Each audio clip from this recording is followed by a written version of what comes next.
రాహుల్ గాంధీపై రేవంత్ రెడ్డిపై విరుచుకుపడిన అసదుద్దీన్ ఓవైసీ కుటుంబం మహారాష్ట్ర నుండి వచ్చింది అంటున్నావ్. నా తాత ముత్తాతలు హిందుస్థాన్లో పుట్టారు.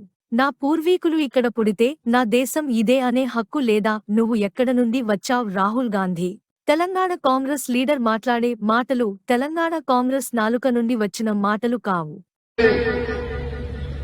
असदुद्दीन ओवैसी का खानदान महाराष्ट्र से आए। अरे दीवाने, हम महाराष्ट्र से नहीं आए, हम बाबा आदम यहाँ पर आए तो उनके हमारे अब्बा उन्हों हैं। तो पूरा हिंदुस्तान हमारा है। बाबा आदम यहाँ आए तो अब्बा की जमीन में बेटे का हक नहीं होगा क्या? तुम कहां से आए बताओ? मैं तो बाबा आदम का निस्बत बता दिया, बोलो तुम कहां से आए, किधर से आए तुम? याद रखो, तुम मेरी जबान का मुकाबला नहीं कर सकोगे, मगर आपको बताने के लिए कह रहा हूं कि ये कांग्रेस का ये लीडर जो तेलंगाना की कांग्रेस का सदर है, इसकी ये जबान से निकलना कि ये तेलंगाना के नहीं है, ये आरएसएस की जबान है कि मुसलमान हिंदुस्तान के नहीं है, इस्लाम भारत का नहीं है, इस्लाम बाहर से आया। ये सोच है इस जमात के सदर की। ये यहां के नहीं है, वो वहां के। यही तो आरएसएस गोलवालकर से लेकर पंडित दीनदयाल उपाध्याय से लेकर ये सब तो यही लिखे। क्या लिखा था गोलवालकर ने वी और नेशनल डिफाइट में? यही तो बात की थी।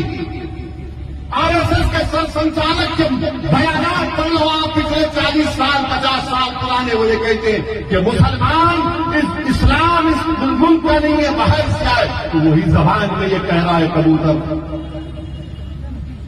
मगर याद रखो, तुम्हारी इन बातों से कोई फर्क नहीं पड़ेगा।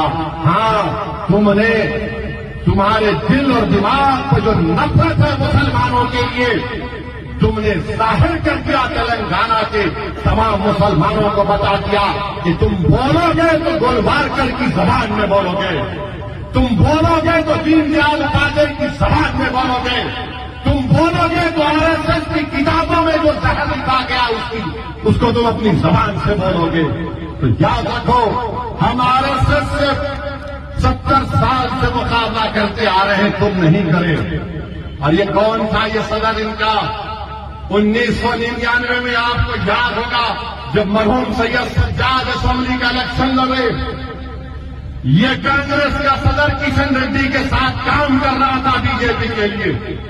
मैं देखा अपनी आंखों से इसको देखा मैंने। कहां पर? ये गुड्डी मंगापुर की मार्केट उस वक्त का इलाका कारवान में था, वहां पर फिर रहा था किशन रेड्डी के साथ। अब हमको भूल रहे हैं, हमको सबक याद रखो। तुम्हारा पूरा सिलसिला हमारे पास है। तुम कब थे 1999 में? तुम्हारी जवानी में तुम एबीवीपी में थे, वहां से निकलकर तुम गए आरएसएस में थे, फिर तुम बीजेपी में आए, फिर बीजेपी में फिर तो आरएसएस ने कहा कि नहीं, अब तुम चंद्रलू के पास चले जाओ जो जेल में है। तो चंद्रलू के पास गए। जब चंद्रलू का मामला खत्म हुआ तो कूद गए कांग्रेस में। तो कांग्रेस ऐसे लोगों को लेती है जो आरएसएस की जबान में बोलते हैं।